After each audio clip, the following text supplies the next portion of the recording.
Hi, everybody, and thank you for joining this OneNeurology webinar on leveraging NCD policies for neurology. My name is Donna Walsh, and I work as Chief Executive Officer at the International Bureau for Epilepsy, but it's also a real pleasure and privilege of mine to act as Chair of the OneNeurology Partnership.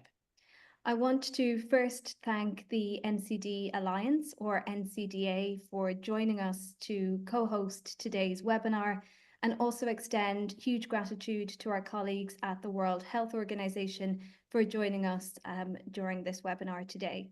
You'll also see that we have a wide-ranging program of expert speakers from around the world who will be presenting over the course of the next couple of hours. And we would encourage you, if you have questions, to input them into the Q&A function, and we will endeavour to get to those questions either with written reply or through the discussion that we will have later during today's webinar. Now, I realise people will be starting to join us over the next couple of minutes, so I'm going to take that opportunity to present to you a couple of introductory slides before we get to the main body of today's meeting.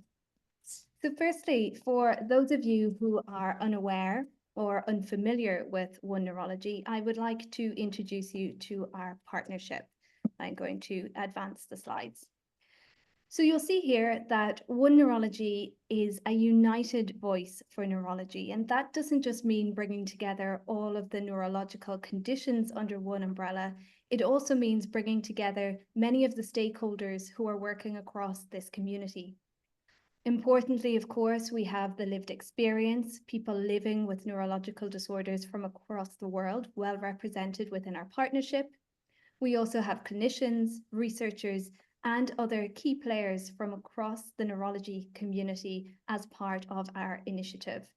And together we want to advocate for all neurological conditions as one, because we realize by teaming up, by collaborating, by reducing fragmentation across our community, we can drive change more quickly, but also more effectively. Here are the current partners of the OneNeurology Partnership, and you will see we include many global disease-specific groups, covering areas like dementia, stroke, migraine and other headache disorders, epilepsy, meningitis. We also have wider thematic groups that come under our initiative, looking at areas like gender equity, neurorehabilitation, palliative care, pediatric neurology, sleep, and so on, as well as a number of regional umbrella organizations that compose many of our neurological disorders. Now, you would think that advocating for neurological conditions would be quite easy, because if you look at the data and if you just quickly glance at the data, you can see that neurological conditions are the most frequent, the most disabling, and the most costly of all non-communicable diseases.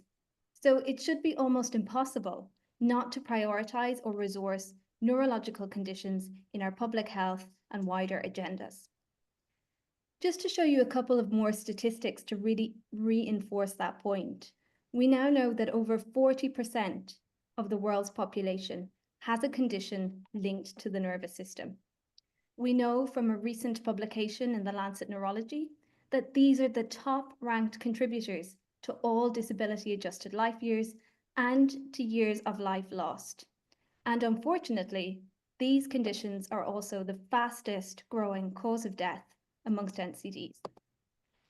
And unfortunately, we take this even further, this problem is not going away anytime soon. This is just the beginning. People are living longer, but we're not necessarily living better. And that's often due to the high stress lifestyles we lead, the poor diet we're exposed to, the lack of physical activity, and these adverse environmental factors that we see across our societies today that really are not conducive to good brain health. And we all know that as we age, we become more susceptible to neurological conditions. Now, unfortunately, again, it's not just neurological disorders, but it is also non-communicable diseases or chronic diseases as a whole that are really placing huge burden on our healthcare systems and on our societies at large. And we're pleased to see that our governments have sat up and have started to take notice. We've had over 10 years of huge developments in the area of non-communicable diseases, starting right back in 2011, when we had the first UN high-level meeting on the prevention and control of NCDs. And we are now moving towards the fourth high-level meeting on NCDs, September of this year. Now, I'm not going to go through this slide in any great depth because we don't have time, but the question I think that's most important for us to ask ourselves today is, where is neurology in all of this? And the good news is that neurology is there. If we go back to 2011, neurology really wasn't included in efforts on NCDs. We traditionally talk about the big four: cancer, cardiovascular disease, diabetes, and respiratory diseases. But in 2018, following large-scale advocacy from this community, neurology started to make an appearance. In the political declaration arising from the third high-level meeting on NCDs, neurology was recognized as one of the biggest contributors to the global burden of NCDs. And since then, neurology, alongside mental health condition, has continued to be referenced in global frameworks, programs, and policies in this area. Even better news came back in 2022, when the World Health Organization adopted IGAP. Unanimously, all member states supported this plan, the Intersectoral Global Action Plan for epilepsy and other neurological disorders. Now, what's really important, I think, for us to understand is how IGAP sits alongside efforts on NCDs. And unfortunately, in our road to 2025, we've already hit a roadblock. This is a draft from the WHO Director General's report to the UN Secretary General ahead of the upcoming high-level meeting. And you can see here that it states that neurological disorders require coordinated action by member states. But unfortunately, these conditions are not to be addressed within the scope of this report, because it states they have their own WHO resolution. So essentially what we can interpret here is that because we have IGAP, because we have this standalone resolution, we're now hearing that neurology is going to be removed from the scope of work on NCDs. And this is problematic because at a national level, there are budgets, there are frameworks, there are policies, there are programs that address NCDs. There isn't always a home for neurology. And if we're not included in efforts on NCDs, how are we going to be recognized? How are we going to access these frameworks? How are we going to access these budgets? So it's really important that just because we have an intersectoral global action plan, that we don't forget about neurology in wider efforts, such as those on NCDs. And we've been engaging very actively with our colleagues at NCDA, who you'll hear from soon, to really ensure that neurology is embedded in these efforts. And we're really thankful and grateful to our colleagues that neurology was included really prominently in your paper ahead of the UN high-level meeting. As OneNeurology, we've been pushing really hard through consultations on NCDs to bring the perspective of our community into this really important work. This is one example I'm showing you here on screen, but it's not the only effort that we've been making. And we have been stepping up our interaction with both Geneva-based and New York-based missions to try to make the case for neurology. And it's a case we shouldn't have to make. If you look at the figures, they should speak for themselves. Neurology is the most costly, the most prevalent, the most disabling of all NCDs. And it's absolutely imperative that neurology is included in any efforts on NCDs if we're going to reach any of the global goals that have been set aside to really target this group of diseases.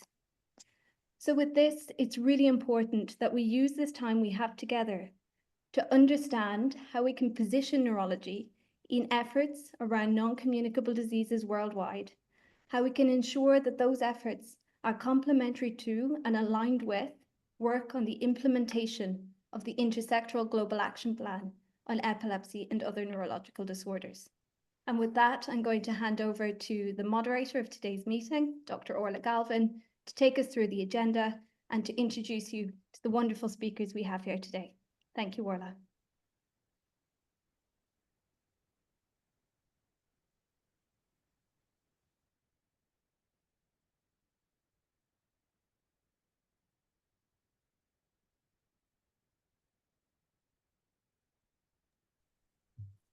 First and foremost, I will take you through the agenda. We're first going to look at brain health and neurology within the NCD agenda. And as Donna has just mentioned, a lot of this work has been supported and shows great synergy with the efforts of OneNeurology and the WHO Brain Health Unit, the work by the NCD Alliance. So we'll hear from Joanna Larson-Duke, and then we will hear from the NCDA International Global Advisory Committee. We have two excellent representatives here, Stanley and Joseph, who represent NCD alliances at the national level. So Stanley will speak from the perspective of the country of Malawi, and also in his role as a part of the Global Advisory Committee. And Joseph will then speak representing the country of Rwanda, and again his role as part of the Global Advisory Committee. Following this, we hear from some major advocacy actions that have taken place either in large global condition-specific groups or in regional areas. So we'll hear from the Global Stroke Action Coalition.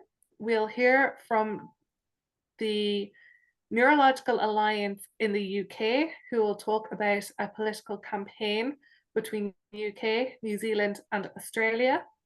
We will hear from the WHO PAHO region, and we will hear from a visionary movement from the new task force in India, focusing on brain health and neurological conditions. We are then honoured, as always, to have the presence, attendance, and support of the WHO Brain Health Unit, and we will hear a little bit more about the synergies between NCDs and the IGAP.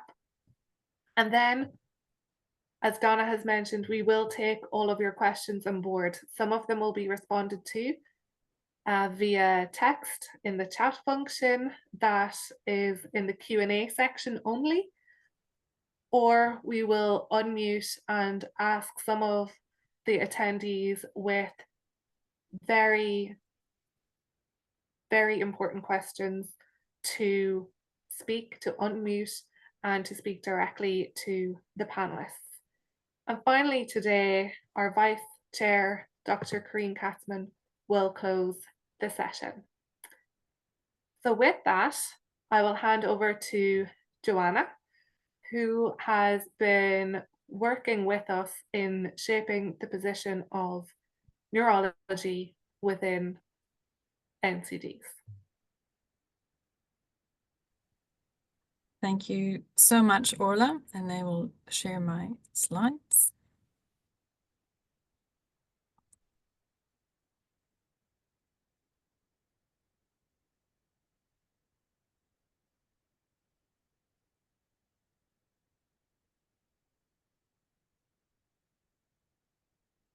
Can you see my slides okay?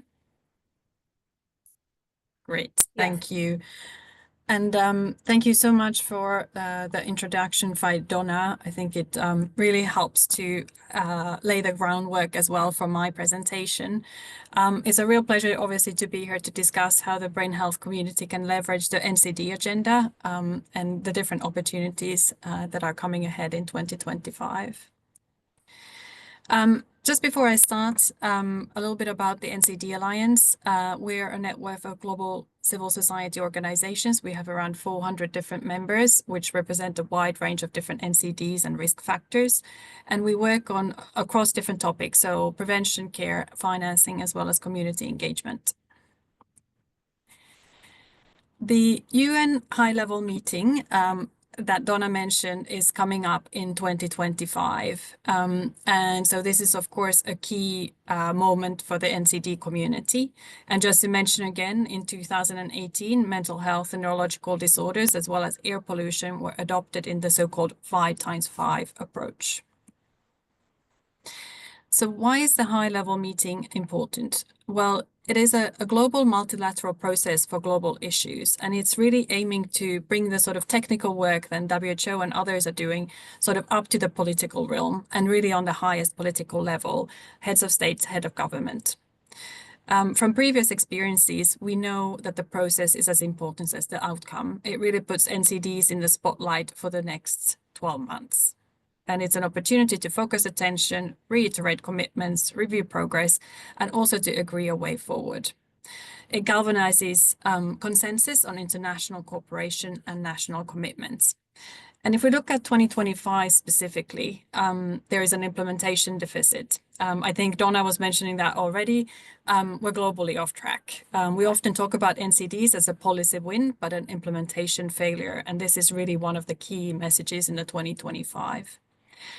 We also know that the global monitoring framework is being updated in the coming year and the years ahead. And we also see this moment as a stepping stone towards the post-SDG agendas and the 2050 agenda. So there's a really important piece here around linking NCDs within the broader global health and development agendas that are currently in discussion. And for example, climate health would be one of these. So what do we know so far? So it is a one-day meeting. It was released a few weeks ago that it will be on the 24th of September in New York on the sidelines of the UN General Assembly. The theme of the meeting will be around equity and integration.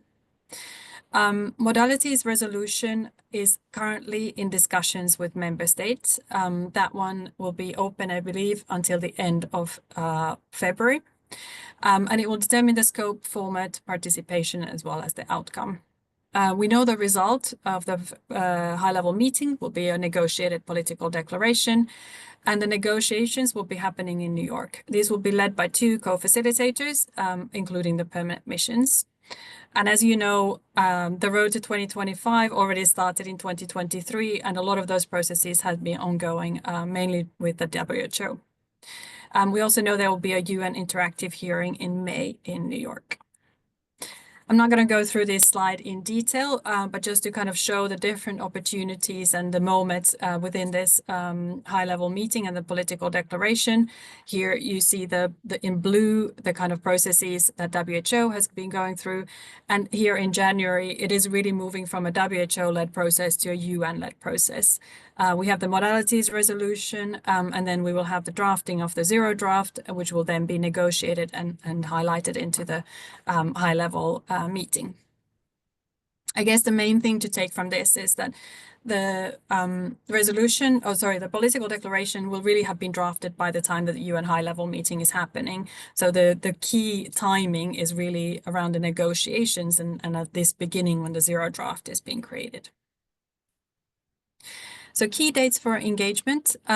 We know that the co-facilitators now, they were appointed in December. These are Luxembourg and St. Vincent and the Grenadines. Mentioned the resolution on modalities. There's also a symposium of people with lived experience. There was one in December, one coming up in March. There are 6 member state briefings at the UN, and they are focused on different type of topics. And you can see kind of the headlines here from December to April. We have the EB. There's an air pollution conference, which is one of the sort of pre-meetings ahead of the high-level meeting. We have the Global Coordinating Mechanism General Meeting coming up in April in Geneva.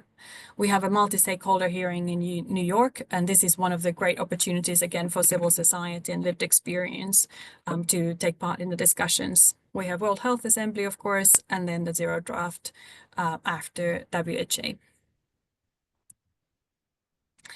As Donna already mentioned as well, the NCD Alliance has come together with its members and created a document. There's a QR code, and we'll also post a link in the chat. But this one is really trying to summarize a very broad agenda to some key advocacy priorities. We, of course, represent a wide array of NCDs, but these are the kind of the common factors. So we're really focusing on these cross-cutting areas. And the 5 key asks are accelerating implementations. We really need to be moving from recommendations to implementation. Secondly, breaking down silos and achieve more together. And there are so many opportunities to use these existing systems and get more with less. And this is one of the key topics I understand that this webinar will be looking at as well. Mobilizing investments. As you know, NCDs are not receiving the funding they need, delivering accountability and engaging communities. So we really hope that this framework will be useful for different organizations when moving towards the high-level meeting, and a powerful advocacy tool for highlighting different issues. In the brief, we are highlighting the lack of integration of neurological conditions, both in terms of, for example, the statistics, but also when looking at the 5x5 agenda. And we also, of course, draw attention to the IGAP. And for the specific advocacy asks, we talk about implementation of the IGAP and the integration of neurological conditions into WHO and national NCD initiatives, as well as including people with lived experience, which should also include people with neurological conditions. One additional piece that we have been working on, again in close collaboration with OneNeurology, is a specific piece of work on access to medicine, diagnostics, and medical devices. We'll actually be launching it this Thursday, and there is a webinar on this topic. And again, we are highlighting neurological conditions as one of the very important pieces around this topic, which also hopefully will touch on the piece that WHO has been doing on access to neurological treatments for neurological conditions. So I wanted to finish really this presentation about talking a little bit about the NCD opportunity for neurology. And so first of all, really to go back to this fact that there will be global momentum within the next 12 months. It's really important that there is demand, that there is this voice from the neurological community to be part of this NCD process. And this is really about, at this stage, a lot of the influencing should be going through member states. So this is both in permanent missions at Geneva and New York, but also at capitals. It's really important, and I love the emphasis of making sure that people with lived experience and civil societies from national organizations are also taking part in these discussions. And then also not to forget the non-state actors that are in official relations with WHO. There is EB and there is the World Health Assembly. There are opportunities to make statements, and a lot of the agenda topics, especially there's one around NCDs specifically, but a lot of the other topics as well talk about things relevant to NCDs. Secondly, common asks, making sure that we can align as a movement. We have the 3 different documents that I mentioned, which are key. So there's the advocacy priorities one, which can be used as a framework. We have the peace and access to medicines. And we also have something called to lead, which is a open letter to governments to take action on NCDs. And I think this is really important as well, just to make an emphasis that we're coming not as a splintered civil society, but actually as one voice with very specific asks around different areas, but also a common voice. And planning ahead, really thinking about what is next for neurology, both in terms of the NCD area, but also universal health coverage, as well as the post-SDG agenda. And again, this links into those other global health and development priorities. Where do we see NCDs? Where do we see health itself? And where does neurology fit in? That's the end of my presentation, but next we have the 2 members of NCDA's Our Views, Our Voices Global Advisory Committee, Stanley and Joseph. And just a very quick introduction in terms of the committee. It really comprises of members from diverse regions representing a wide range of NCD lived experiences, care partners, experiences, and civil society leadership. And what I really want to emphasize is that these members bring not only invaluable expertise from their personal experience, but also like an extensive background in advocacy, community engagement, and awareness efforts. And they really champion the meaningful involvement of people living with NCDs. And the focus is, of course, again, on the UN high-level meeting. Thank you very much. Thank you so much, Joanna. And in that time, we have had a number of people join, and I see some hands going up among the attendees. So for those of you who weren't here at the very beginning, We will have the Q&A at the end of the session. In the interim, if you could please pop your question into the Q&A function at the bottom of your screen. Additionally, I did see some hands as a round of applause going up there for your comments and statements, Joanna. So that's nice to have a very positive response. One question that I will address that has come into the Q&A is regarding the slides. And we can, of course, share the slides. We will double check with all of the speakers and panelists to make sure that they're happy that they haven't missed a typo or anything on their slide deck. And we will get back to you with that. So yes, furthermore, we will be circulating to all those who have registered and to everyone online who has access to online facilities, a report from this session. Next, it is my absolute pleasure to introduce you to two gentlemen who I have only briefly got to speak with, and their experience is why we're all here today. We are advocating for people with lived experience. The outcome of our efforts are absolutely for those who navigate life living with neurological conditions. So first, I'd like to introduce you to Stanley, who is a cancer survivor, and also as a result of this has been living with epilepsy. He is the founder and director of Cancer Survivors Quest, which is a survivor-led not-for-profit organization. He's also the project manager of Epilepsy Warriors Foundation and is one of the founding members of the NCD Alliance in Malawi. He currently also sits on the board of the NCD Alliance International as a person with lived experience. So Stanley, I'm going to hand over to you. I can leave this slide up for you and for everyone, or would you like me to take it down and you can speak freely? You can take it down. Thank you.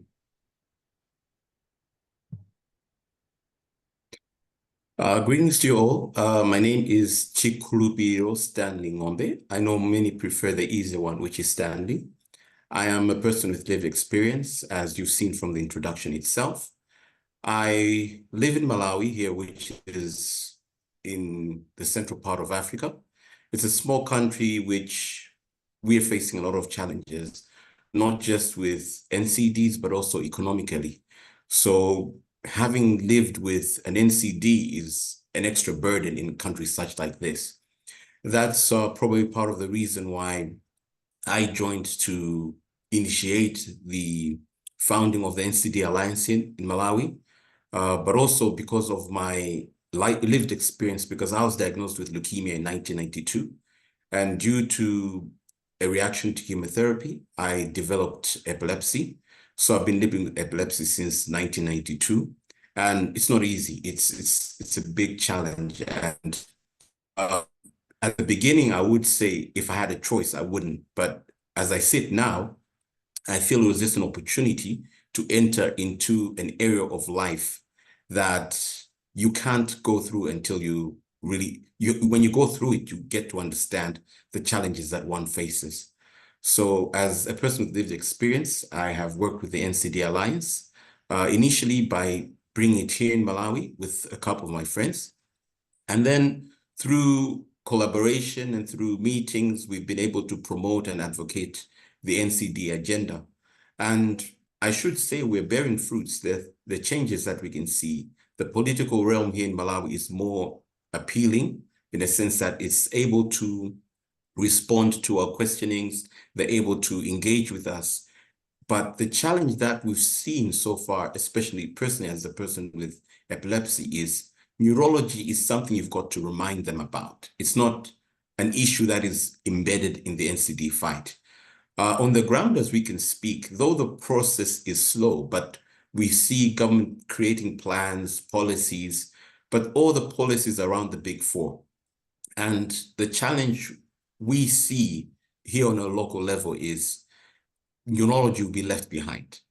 When the fuel starts fueling in, when funds come in, the policies are being made, neurology may not be part of that. And it's something that we really need to advocate for to ensure that neurology is an issue that is handled in the package of the continuum of the NCDs. Personally, I should say having a neurology condition is very expensive. And not just expensive, but also it's a challenge to get the right care.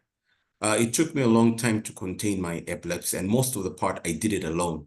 So those are some of the policies that need to come out to say, if a person has a neurological condition in a country like Malawi, in Africa, we need to have adequate resources, we need to have adequate personnel, the expertise should be there.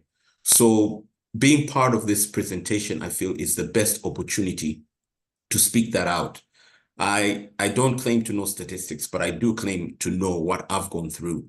And I hope that the story of me going through it, the pain I had to go through it, should be adequate to even talk to the high-level meeting to say, think about neurology.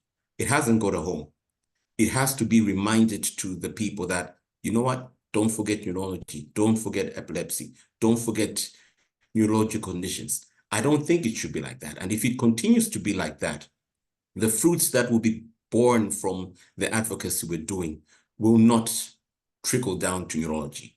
And if it does, it will be too little to make the impact that is needed to fight such a big, broad condition like neurological conditions. So personally, I could say I'm urging and claiming that as advocates, as doctors, as medical personnel, as policymakers, we need to hold hands to work on this together. They have to be put together so that when we fight, when we get the NCD agenda out, neurology should be sticking out there and visible, not a silent treatment. So, I mean, I can talk all day, I'm an advocate, but I'd like to pass on to my friend to also bring out some of the views that they have. Thank you. Thank you so much. And I will be one of those people who opt for the easier name, Stanley. Stanley can actually, he's not telling one word of a lie. He has a number of very good and strategic points to make in the area of NCDs and neurology. And we do hope that those of you who are interested in this space may consider taking up further conversations with Stanley and with Joseph and others on the Global Advisory Committee. So yes, indeed, now I will hand over to your friend and colleague, Joseph, representing the stroke community. It is actually quite fitting that we will have speakers from the stroke community a little later today as well. Stanley, I'm now going to move on from your slide deck to Joseph.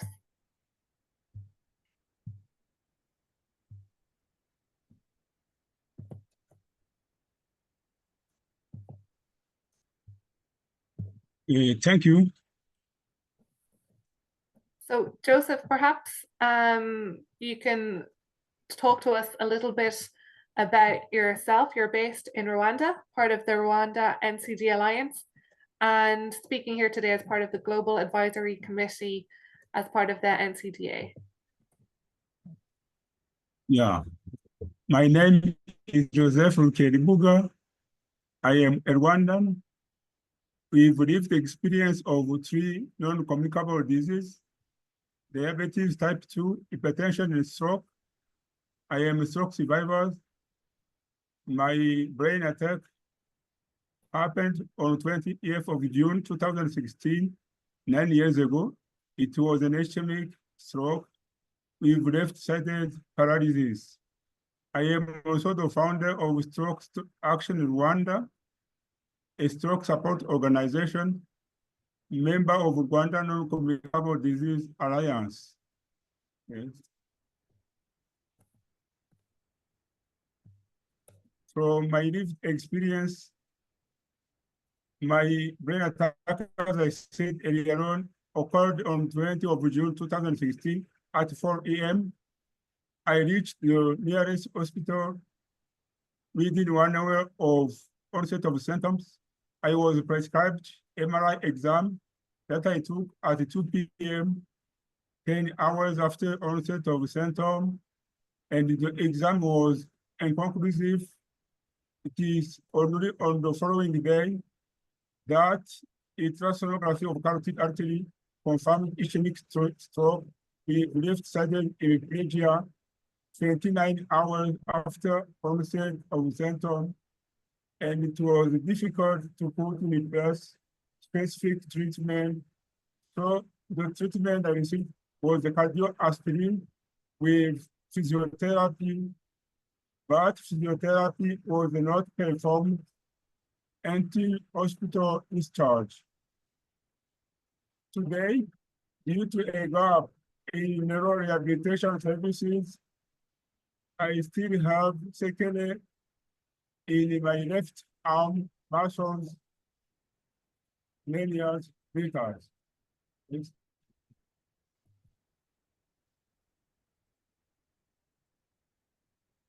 Linking stroke with today's stroke topic, I can say that stroke is truly a neurological condition that can cause 5 types of disabilities linked to nervous system, the paralysis of one side of the body, or problem controlling voluntary movement, sensory disturbance, including the ability to feel touch, pain, temperature, or the sense the body is positioned, problem using or understanding the languages, problem with thinking and memory, emotional disturbances, where stroke survivors are feeling fear, anxiety, frustration, anger, sadness, personality change with clinical depression, and the sense of hopelessness.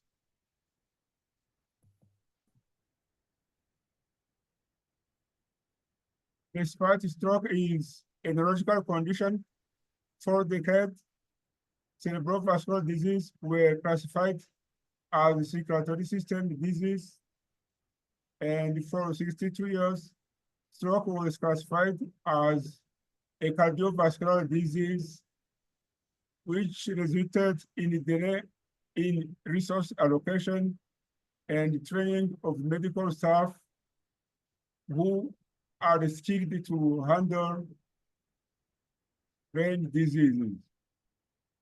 Classifying stroke as a brain disease will support global effort to increase stroke recognition and improve access to services and treatment that save lives and reduce post-stroke disabilities. Next.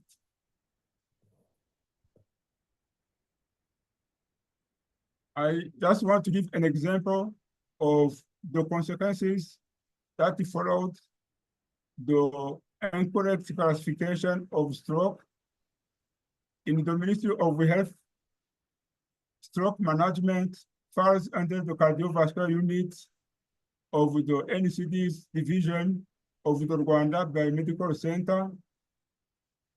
And with this location, when we look at the resource allocation, we found that there are 8 major stakeholders projects while there is no one for stroke. The focus for the cardiovascular unit is on raising awareness and prevention on risk factors of cardiovascular diseases. There is no room to activities such as neurorehabilitation or neuropsychological counseling.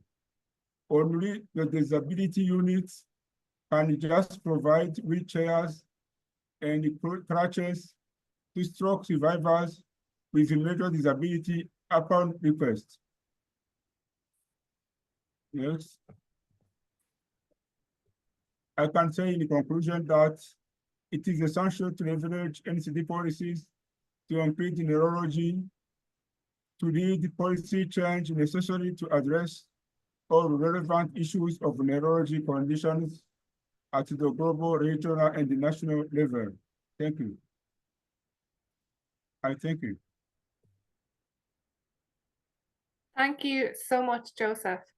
So, yes, today I'm serving as part of the Secretariat to the Global Partnership, the OneNeurology Partnership.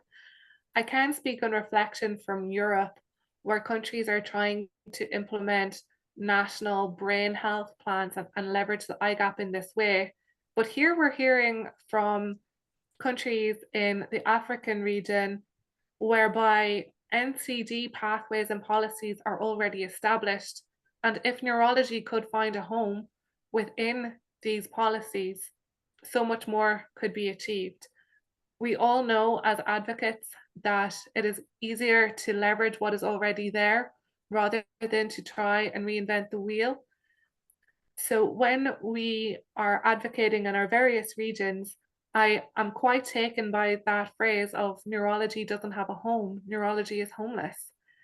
And I think this is quite a poignant point to reflect on as we move to Dr. Pandian and hear a little bit more about stroke from the global perspective, stroke, which, if you like, has moved homes from cardiology to stroke, or from cardiology to neurology, and how the stroke community is navigating that, and potentially the benefits of being named in the report as a highly prevalent and impactful condition.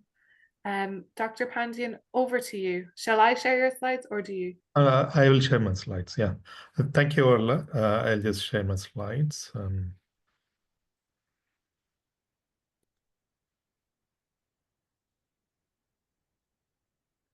Yeah. So first of all, I thank the OneNeurology group and the NCD Alliance for inviting World Stroke Organization for this important webinar. I'm going to speak about a new initiative from World Stroke Organization that is bringing together a coalition for Global Stroke Action Plan. So this slide is the latest about the global burden of stroke from 2021, which was published by the GBD group last year. And we can see here the number of new strokes, that is about 12 million and 7 million deaths every year, and 94 million people living with effects of stroke. And we just heard from Joseph about how stroke affects a person in terms of disability. And it is the second cause of death and the third leading cause of death and disability globally among NCDs. And if you come to the bottom panel, so 1 in 4 people will have a stroke in their lifetime, and 53% of the strokes occur in people under 70 years of age. And if you look at the disparity globally, so 89% of the strokes occur largely in low and middle income countries. And the slide with the global map shows the million DALYs by region, and you can see the disproportion in terms of the region as well. So stroke is a global crisis, and it exponentially affects the human cost. So I'll just quickly run through some of the important figures. The absolute number of people affected by stroke has almost doubled in the past 30 years. We can see if we don't do anything, by 2050, currently we are at 6.6 million deaths, and in 2050 it would be 9.7 million deaths, a 50% increase. And there is a direct cost to human health. Now, these numbers, now if you look at 2020, it is 145 million DALYs. And by 2050, this is a projection that it would touch 190 million DALYs. This slide shows the economic cost, and comparing stroke, it is a global crisis. So the left side shows the direct healthcare expenses, particularly in low and middle income countries. When they go for treatment, it is out-of-pocket expenses. And the loss of earnings, loss of economic productivity. If you look at the average age of a patient in low and middle income countries is about 12 to 15, plus or minus 2 or 3, lower than people from developed countries. So stroke occurs predominantly in a younger population, particularly if someone At 40 years of age, the only earning member of a family has a stroke, there is going to be a huge economic impact on the family. In 2017, the healthcare expenses, uh, that is a direct, is about 315 million USD, and loss in income is up to 576 billion. Together, you can see the economic cost here, about 891 billion. By 2050, it is going to rise to 1.6 trillion. So why stroke matters? There are several reasons which we have listed here. I'll quickly highlight important points. There is an ongoing gap, despite the NCD declaration that we have, NCD commitments, targets which are laid aside by countries, but stroke care remains inadequate, and there is an urgent need for advocacy and focused action to bridge this gap. And alignment with broader health goals. Now, if you look at stroke care, it aligns with the SDG 3, promoting universal health coverage. And if you look at SDG 3.4, it cannot be achieved without prioritizing prevention and stroke care. The size of the problem I just enumerated, the high impact of timely treatment. There are highly effective, impactful acute treatments like stroke unit management, thrombolysis, mechanical thrombectomy, which can significantly reduce stroke disability and death. And the advances in stroke care show real-world effectiveness. It can be implemented, and that is our experience from WHO through our implementation work that we are doing globally.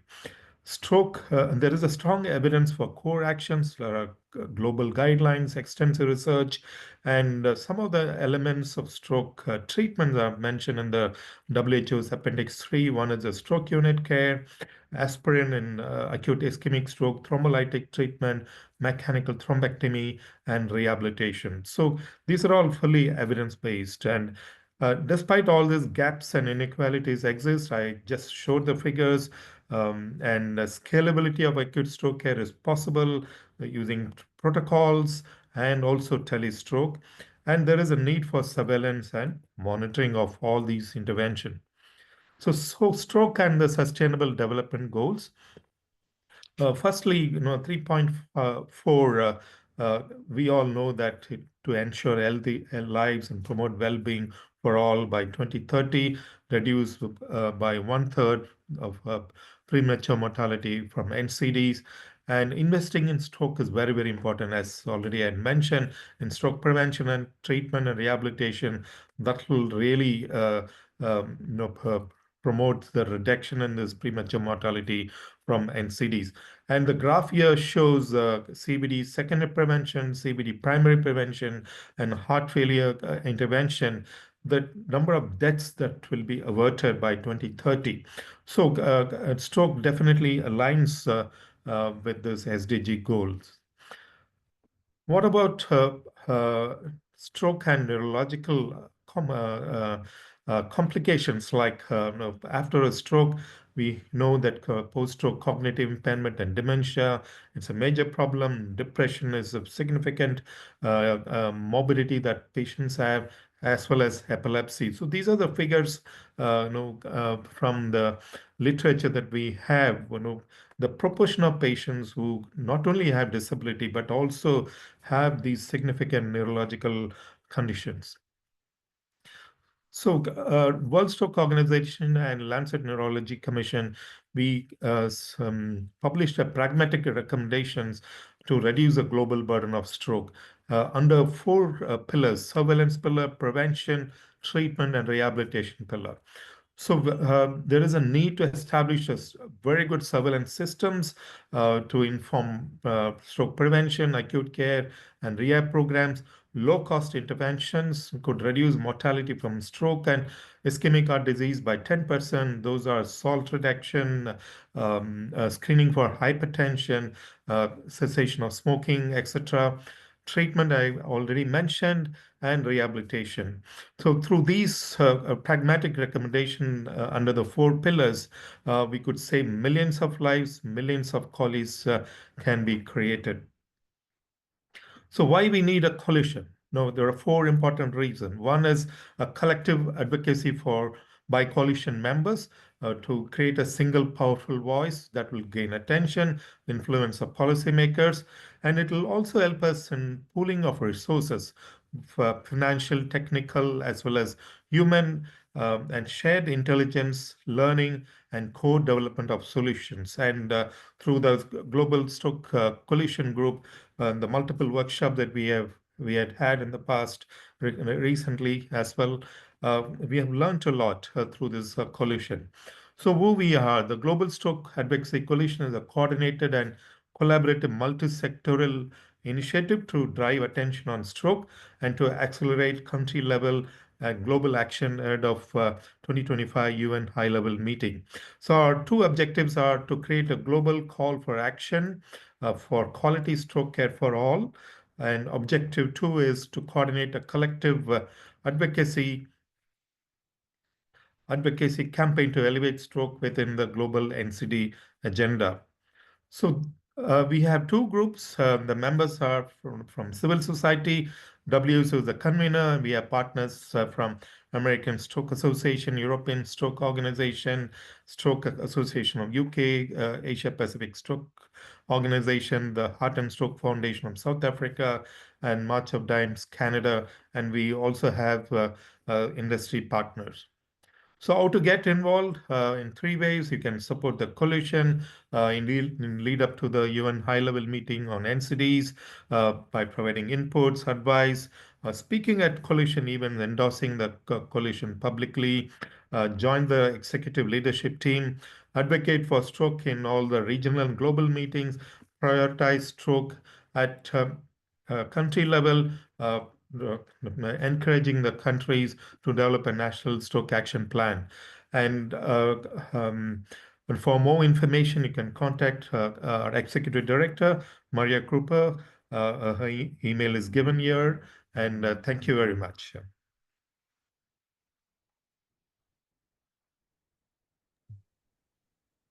Thank you so much, Dr. Pandian. And again, as other people are joining the call, towards the end of the session, we will take the Q&A and you can pop your questions directly into the Q&A function. And in terms of advocacy, Dr. Pandian, I can actually see that Mia is also on the line. So maybe some questions would come direct to Mia as well today. Yeah. It's very important, and I'm so glad that you've shared the fact that stroke, like many other neurological conditions, overlap with other neurological conditions, and that already we see, by even including stroke, neurological conditions are in a way included in this NCD work. And perhaps something that we need to consider as a community going forward is to highlight and reiterate that particular narrative. I have one eye on the clock, so I better stop talking and I will share with you the presentation from Georgina Carr. Georgina cannot be with us today. She will speak about the political campaign that 3 countries are following the same methodology, that is the UK, New Zealand, and Australia. And without further ado, I will share her presentation. What I would advise for this, as it is a recording, is if you could all turn up your volume. I think the sound might not transfer so well.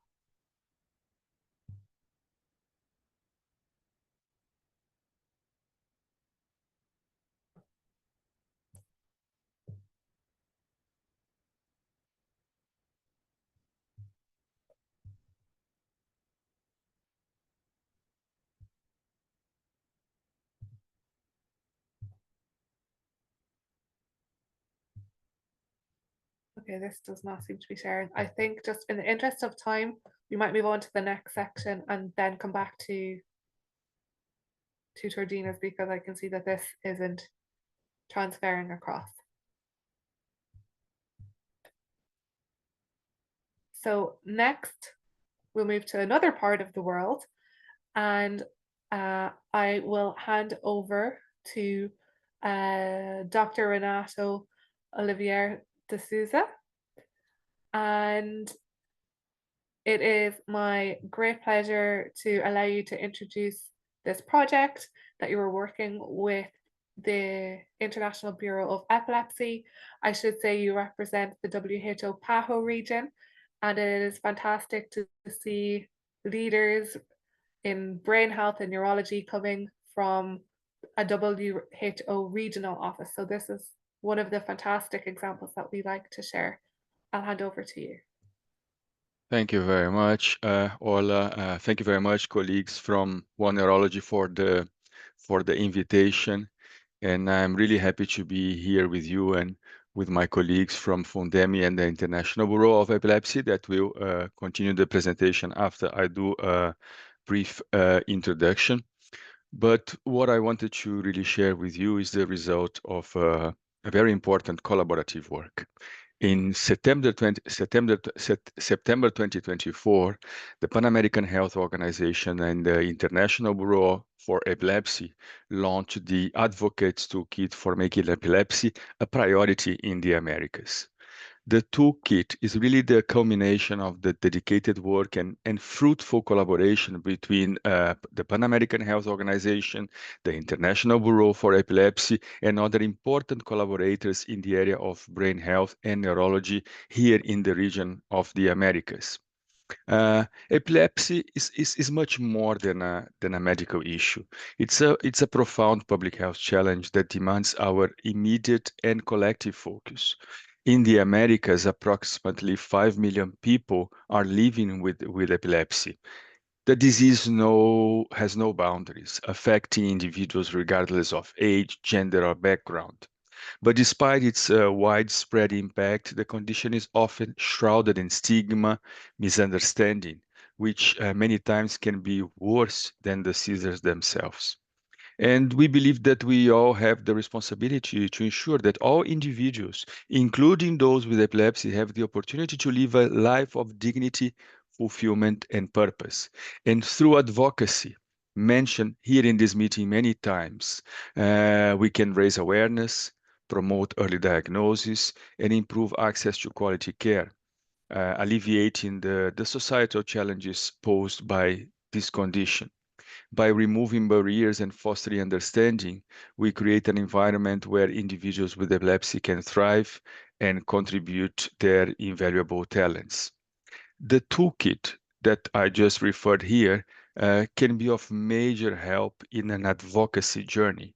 It's designed to empower civil society organizations, communities, and individuals, to empower them with the knowledge and strategies that are needed to create and execute impactful advocacy strategies. I believe it can also be very helpful to support the objectives that we are discussing here. But allow me also to share with you that epilepsy is not the only neurological disorder who is a major public health challenge for us, neither the only one that needs advocacy. In the Americas, there has been a 90% increase in death due to dementia from 2000 to 2019, a 60% increase in death due to neurological disorders over the same period. In 2019, Alzheimer's disease moved to be the fourth cause of death in the region of the Americas. It was the 11th cause around 20 years ago. So this is to emphasize that we need to do everything that we can to bring brain health and neurology to the top of the public health agendas. We believe that moving forward, united, will be fundamental to make brain health and neurology a priority, and as a consequence, improve the lives of millions. So thank you for this opportunity. Let me pass the floor to my colleagues from Fundemi and IBE, Maria Marta Bertoni and Mariseco.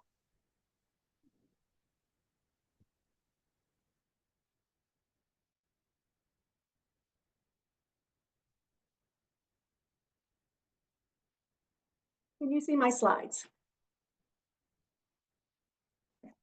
So thank you so much, Renato. My name is Mary Secco, and my role in Canada is as a community-based epilepsy educator. And I have provided both system navigation and counseling to people with epilepsy across the lifespan.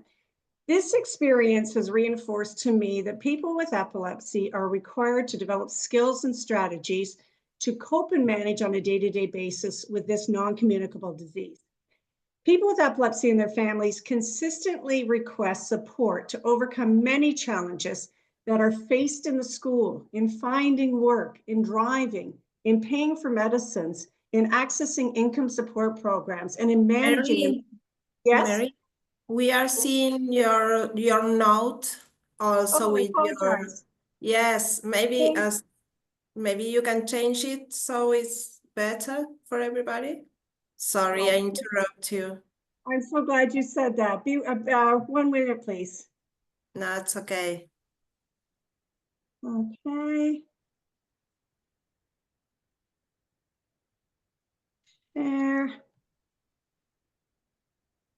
That's embarrassing. Sorry. No, it's not embarrassing. It's great now. Okay. Can you see it now? Yes, it's perfect. Thank you. Only problem is I cannot see my notes now. Okay, I can see now. 1 minute, please. Oh, my heavens.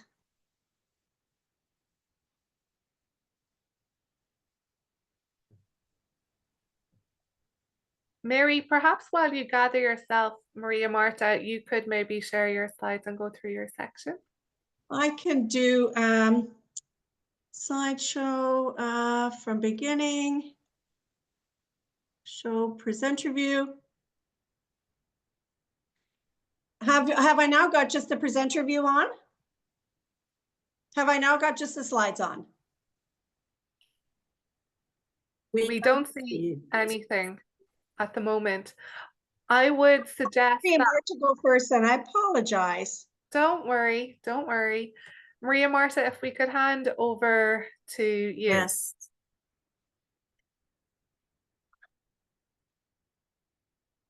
So thank you. I'm going to share the slide. Thank you, Renato. Are you seeing? If you. Okay. Yes, perfect. Are you seeing now? Yes. Okay, great. Thank you, Renato. You will hear from Mary later on the context of the toolkit.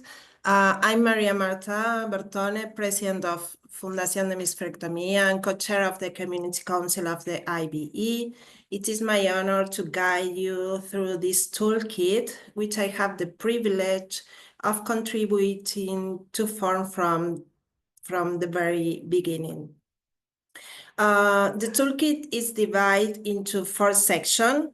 It aims to assist you and your staff at the community, national and regional levels to plan, implement, and monitor the parts of the advocacy strategy that are most relevant to your context. This is a guide to provide key prompts for reflection and discussion, basic advocacy pointer, you can say the theory, an essential tool to help you and your team to work your way logically through the different stages of an advocacy planning cycle. Making epilepsy a priority is now or never. In section 1, you will find key epilepsy facts from the region. Whether you are a small community group or a large organization, the first place to start is understanding the big picture of epilepsy as well as how it plays out in your community or in your country. The toolkit includes basic facts and key epilepsy messages, as well as how different people can become change makers. Section 2 emphasizes the importance of strategic planning in advocacy initiatives. It guides advocates through setting clear objectives, identifying key stakeholders, and developing effective messages to influence policy and public perception regarding epilepsy. The toolkit is filled with resources, ideas, and guidance for addressing and finishing stigma and for monitoring and evaluating progress toward implementation of the Intersectional Global Action Plan on Epilepsy and Other Neurological Disorders, the IGAP as we know it. This section provide practical steps for implementing advocacy campaign. It offers a strategy for engaging with policymakers, building coalition, and using media to raise awareness about epilepsy. The module also highlights successful case study from the region demonstrating effective advocacy in action. Here are two examples of planning tools that you can use to plan your advocacy. This one is really close to my heart. Is one member of my organization. Samira was a baby who was born with a rare condition called hemimegalencephaly, and she underwent a hysterectomy at 2 months old. So focusing on making the back bigger, this model encouraged collaboration with international organizations and networks like all the organizations here in this amazing webinar. It underscored the value of sharing resources, experience, and the best practice to strengthen the collective voice, advocating for epilepsy as a public health priority. We have strategies, campaign, and program from 12 IBE chapters in the region. I really love this part. In the back of the toolkit, there is an annex with recommended reading and page of tool to help you to plan and implement your strategy. The annex section supplements the toolkit with additional resources, including templates and tools for monitoring and evaluation. These materials are designed to support advocates in customizing their campaign to effectively address the unique challenges faced by people with epilepsy in the Americas. You know, I'm a mom of a child who has infantile spasms, a really devastating epilepsy. And in the end, the goal is to reduce the burden on people with epilepsy, to eradicate stigma, and to remove the barrier that prohibit full participation of people with epilepsy in our community. So here is the website of the IBE, where you can download the toolkit here. So thank you, and maybe I will stop share. So now, Mary, you can successfully give us the context of the toolkit. I can only hope. Anyway, you did a wonderful job, so thank you. So slideshow from the beginning.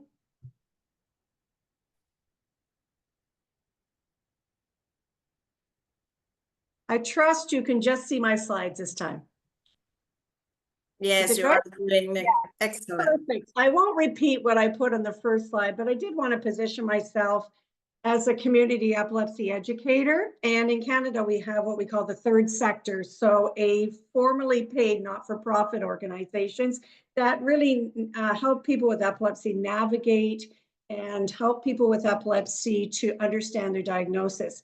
Unfortunately, this is very siloed still. We seem to have this medical piece of how we manage epilepsy, and then we have this community piece where we are the advocates. The challenge is that epilepsy is a day-to-day condition for so many people. And we have endless requests for people to get help in school, in finding work, in driving, in paying for medicines, in accessing income support programs, and in managing the many comorbidities that impact behavior, cognition, and mood. So all of the members that we have in our organization and indeed across the country are also asking for protective legislation to mitigate against discrimination and stigma. So I can't overstate how excited we were at the IBE in May 2022 when the World Health Organization and all the member states ratified the IGAP. For us, this was a global recognition of the burden of epilepsy as an NCD. It recognized that to begin to improve the lives of people with epilepsy, we need to work together. We need to execute a multi-pronged plan that goes beyond the management of the disease, and an approach that is intersectoral and person-centered. For people with epilepsy and their families, the IGAP, and Maria Marta referred to this, really opened the door to collaboration. So this plan of action has provided us with an unprecedented opportunity to work together to improve both health and social care. So the IGAP was also the impetus for the IBE and PAHO to co-develop the Advocates Toolkit. And this is the Advocates Toolkit that's pictured here. The purpose of this toolkit is to encourage the active involvement of stakeholders.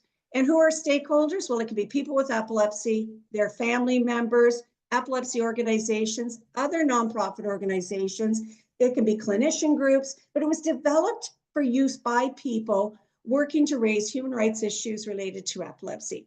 The IBE-PAHO partnership recognizes the importance of an intersectoral approach that engages people with lived experience. These toolkits are available on the IBE website, and for us as IBE, they're also available on the PAHO intranet and website for use by healthcare providers and policymakers across the region. This partnership provided IBE with an audience of healthcare providers and policymakers that we would not have been able to reach without this collaboration. So a guiding principle of the IGAP, and I would say all NCD programs, is the empowerment and involvement of persons with lived experience. And we've heard today from Stanley and Joseph how important that is. So in the toolkit, you will find real-life stories contributed by people with epilepsy who strive to have full participation in their community. So on the left, we have an advocate like Camilla from Cuba, and then there's Cassidy Megan from Canada. From the age of 7, Camilla began to write and perform children's stories with a puppet she built. Camilla is committed to talking about her personal experience of living with epilepsy and cerebral palsy. Her greatest wish is to be free of seizures. Cassidy Megan is the founder of Purple Day for Epilepsy. At age 12, Cassidy met with her local member of parliament, and together they went to our nation's capital, to Canada, to speak to politicians about how Cassidy felt so isolated and stigmatized by her epilepsy diagnosis. This resulted in the Government of Canada formally approving the Purple Day Act to increase public awareness of epilepsy on March 26 each year. So we use these two young people as examples of advocates because they're featured in the toolkit to inspire other people to raise their voice and to work towards change. In the toolkit, we also chose to provide an overview of the Sustainable Development Goals. We recognize that these global goals are a call to action by all countries, poor, rich, and middle income, to promote prosperity while protecting the planet. There are examples in the toolkits of ways to use the Sustainable Development Goals in your community to improve health and well-being for people with epilepsy, who too often live in poverty, face gender barriers, have restricted access to education, are unemployed or underemployed, and have inequitable access to safe and affordable medicines. So Maria Marta did a wonderful job showing you the toolkit. The toolkit offers information, strategies, examples, and templates to assist in crafting effective advocacy approaches. It is not meant to be a standalone guide on how to carry out advocacy activities. Instead, it provides practical prompts for reflection, basic advocacy pointers, and it can be used for all NCDs, and all neurological conditions, because these tools are basically there to help you plan your advocacy. It recognizes the critical role that civil society organizations can play in bringing persons with epilepsy, their families, the public, teachers, employers, policymakers, and health professionals together to promote key messages from the IGAP. So I end by acknowledging the team that developed the toolkit. This is the Epilepsy Steering Committee, but I really must reinforce that we felt so fortunate to be able to partner with the team at PAHO. They were able to leverage this to allow us to have more people benefit throughout our region with this wonderful resource. So thank you to PAHO and thank you to OneNeurology for allowing us to share the America's Toolkit. Thank you so much, Mary. And I do believe that a huge effort came from WHO PAHO around the translation to make sure that the toolkit was accessible to as many people as possible. Something that is very, very important right across the globe. So now, again, with one eye on the clock, we'll move to 3 other national strategies, that is UK, New Zealand, and Australia. So again, my advice here is to turn up your volume. The joint political campaigning that we've been undertaking here in the UK, but also with examples from colleagues in New Zealand and Australia. I'm sorry that I can't be with you live, but I'm always very happy to hear from people and follow up through social media and email. So please don't hesitate to get in touch directly if you've got any questions about anything that I've said today. So firstly, I wanted to reflect on our history as a movement. So as a community, we've been campaigning together actually for many, many years. This isn't a new thing by any means. And of course, collaborative organisations exist all over the world, all united in efforts to improve treatment, care and support for people affected by neurological conditions. My own alliance, the Neurological Alliance of England, was actually formed 30 years ago. We've just celebrated our 30th birthday in Westminster. And we were formed by a very small group of charities in the basement of what's now known as Parkinson's UK, because there was a recognition that actually we were going to have a louder voice if we campaigned on kind of shared issues together. And that's really the ethos that continues to drive and motivate us as an organisation and as a movement. We've now grown to around about 100 different members that come from all aspects of the kind of neurological community. But that strength of purpose and that strength in unity is absolutely what still drives us as a collaborative. My thanks to colleagues in the Neurological Alliance of New Zealand and to the Neurological Alliance of Australia for helping me pull together today's presentation. I really appreciate it. And I'm going to start now with some examples of kind of key policy priorities for colleagues in New Zealand. So the Neurological Alliance of New Zealand have been working together to develop policy priorities, many of which will be familiar with those on the call. Firstly, they want to see action to address health workforce shortages in the country. They also want to see an increase in funding for both pharmaceutical treatments, but also for community-based care and support services. And finally, they want to see improvements to data collection on neurological conditions, not only to better understand the incidence and prevalence of conditions in the country, but also to enable better planning and delivery of care.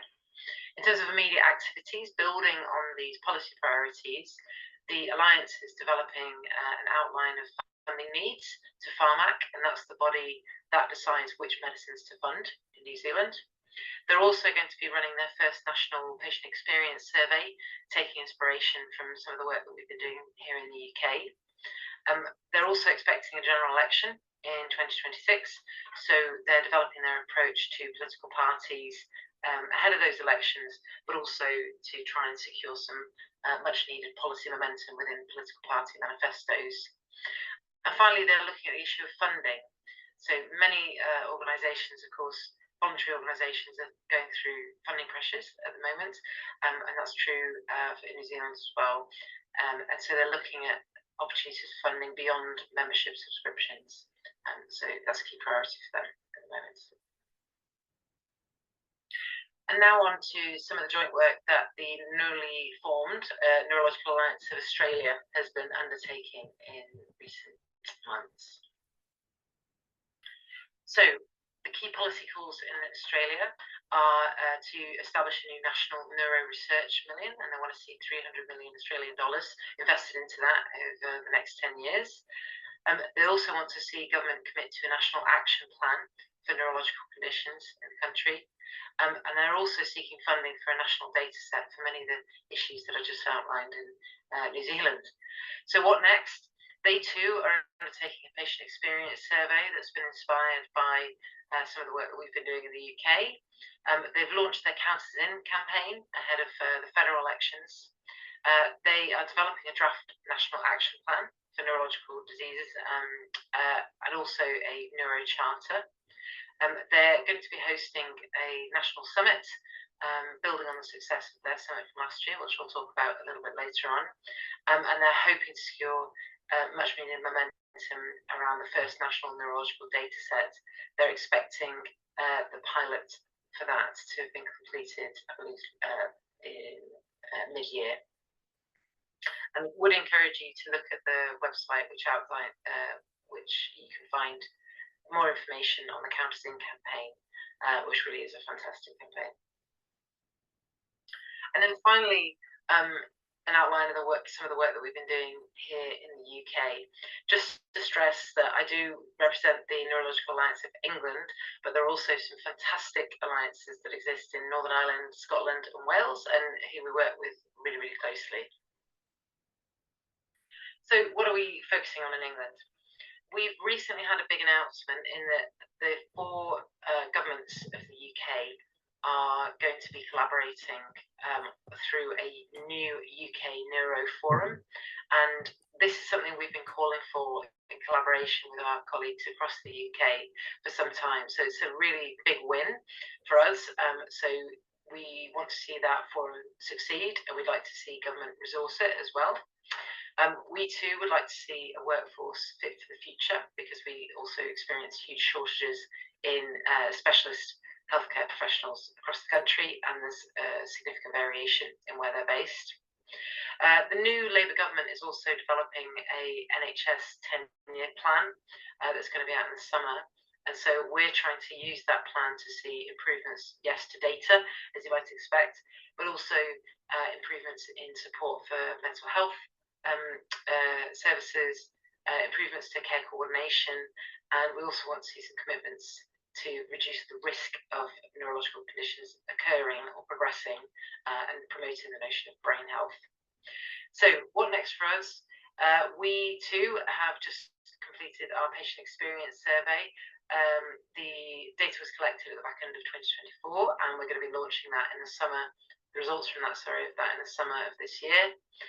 We're going to look to continue to build awareness in Westminster. You can see in the photo there my colleague Miranda meeting the Prime Minister just a few months ago. So we're already doing well to get the ear of some of the highest politicians in the country. We're also looking to influence key NHS strategies like the 10-year plan, which are going to be absolutely critical to improving health services in the longer term. And finally, as mentioned, the new UK Neuro Forum is being set up. We want to make sure that that's held to account. So we're going to be setting out priorities for the forum, engaging in our membership and with people affected by neurological conditions in doing so. We're really excited about that in particular. So how have we been working together? Well, we've all got, of course, a shared interest in the IGAP on neurological conditions, and we really want to see it implemented in our country. And a big thank you to EFNA and everybody involved in securing the IGAP in particular. We developed a joint letter to the Secretary of State for Health to ask how they're meeting some of the recommendations set out in that plan. It took a while, but we've since had a response from government. And that letter was actually used in New Zealand and Australia to write to their respective governments as well, to have joint action really to drive implementation of the plan. And it's worked really well. We've all since been able to engage with governments as they monitor themselves against the IGAP as well through some of the NCD style reporting. So collaborating has really helped us further some of the aims within that plan. I also had the opportunity to travel to Australia to meet with colleagues from the Australian Neurological Alliance, their national summit on neurological conditions, which was held at Parliament House in Canberra in June 2024. The summit itself aimed to bring greater awareness and support for people with neurological conditions by bringing together key decision makers, representatives from political parties from across the spectrum, healthcare professionals, researchers and experts, but most importantly, people with lived experience. And that was the part of the day I personally found incredibly inspiring. The summit itself included speeches from various political parties. They also managed to secure engagement with the Minister for the National Disability Insurance Scheme, Bill Shorten MP.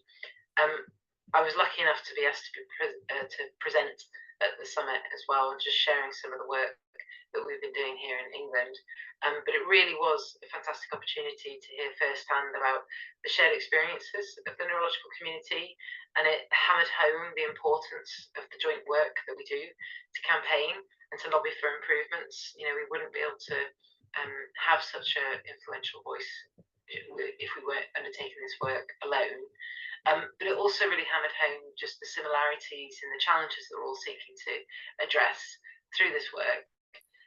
That was also clear, I hope, through the policy priorities that I just outlined for the respective alliances. There's many shared challenges that we're seeking to face, and so there's many shared opportunities to share approaches and so on, and become even stronger as a movement.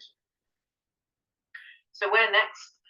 We're all really keen to continue to learn from one another, so we continue to meet, informally. We want to explore further opportunities to develop evidence together. I mentioned that all of us are doing patient experience surveys. We actually just collaborated here in the UK with Ireland for the first time on our patient experience survey called My Neuro Survey. It's the first time I've ever done that, and really excited about where to next with that piece of work.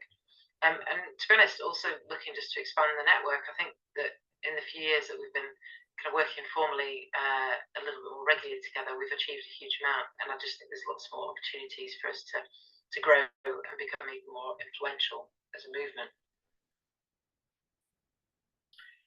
As I mentioned at the top, I'm always really happy for people to get in touch. There's a range of our social media handles and so on, so please do reach out through any of those mechanisms if you'd like to talk about any of the work that I've outlined today, or just let me know what you're doing within your work as well. Thank you very much.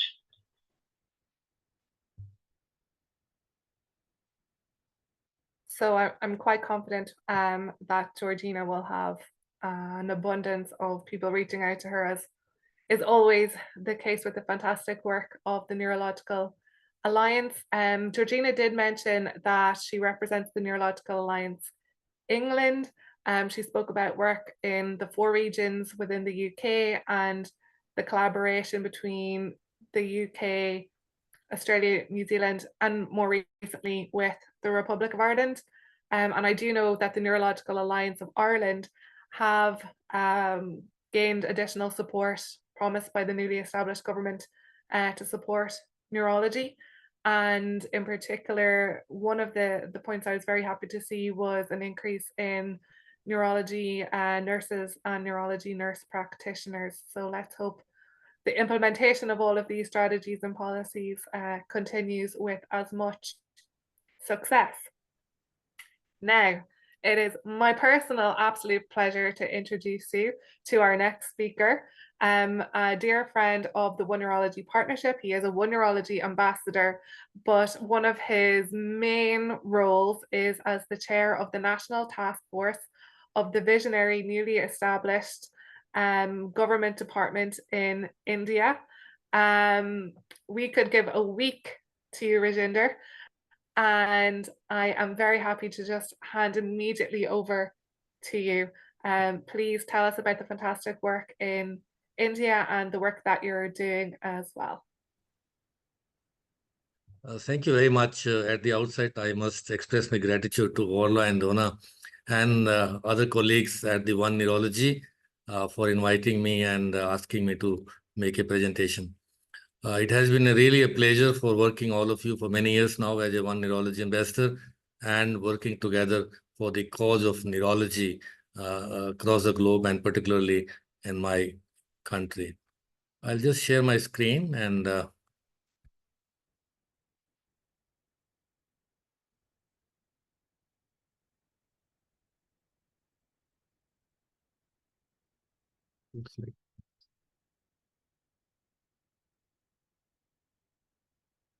all right, is it okay? Can we see one slide at a time?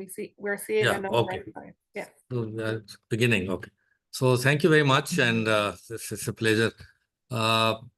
Just to highlight the neurological disease burden in India, you can see India being the most populous country on the earth with 18% of population, global population residing in one country, and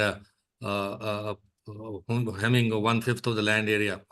So it's approximately 57 million people with neurological conditions. And as you say, the top 10 conditions, stroke, the encephalopathy in the newborns, the migraine, dementia, diabetic neuropathy, epilepsy, meningitis, encephalitis. So it's a huge list of neurological conditions. It's not only stroke, but other conditions also, which should be in the umbrella of the NCD. And it's little different from the other Western countries because you can see in order of the disease prevalence, of course, the neonatal encephalopathy comes much higher. Similarly, the dementia and the other neurological conditions or degenerative conditions are quite highly prevalent. Rajinder, could I ask you, would it be okay if I shared your slides instead, because we're still seeing a collection of the slides as one slide at a time? The slides are not in slideshow. So if you press the button beside 100%, it should come up. Or I can share them either.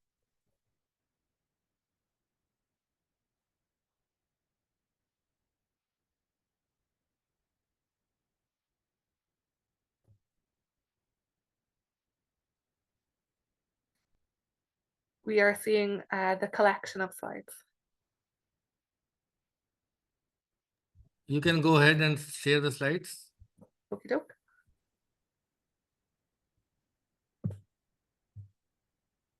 Or let me try once more. Okay, go ahead.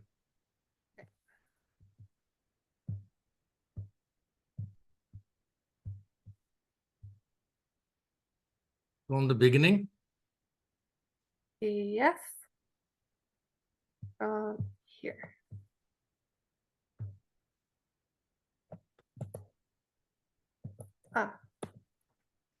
We'll just go. There we go. Over to you. All right. Thank you. Thank you, Orla. Can I move on to the next slide? Yes. So you can see from here the 57 million people living in India with neurological condition. Next slide. So in terms of numbers, we have 9 million deaths and about 17% of total global deaths occurring because of neurological disorders, making it the second leading cause of death after heart disease. It's only not only the mortality, but also disability and morbidity. About 276 million and around 11.6% of global disability-adjusted life years daily is making it a leading cause of disability. And in one of our study, the prevalence of neurological disorders is as high as 2,400 per 100,000 population in India. Next slide. So we had this study published in the Lancet Global Health, which is the state-wise neurological disorders in the country. So each state having a different geographical location, different heterogeneity. Next slide. And you can see the states having separately conditions, and this is GBD study from 1990 to 2019, and it has three peculiar findings.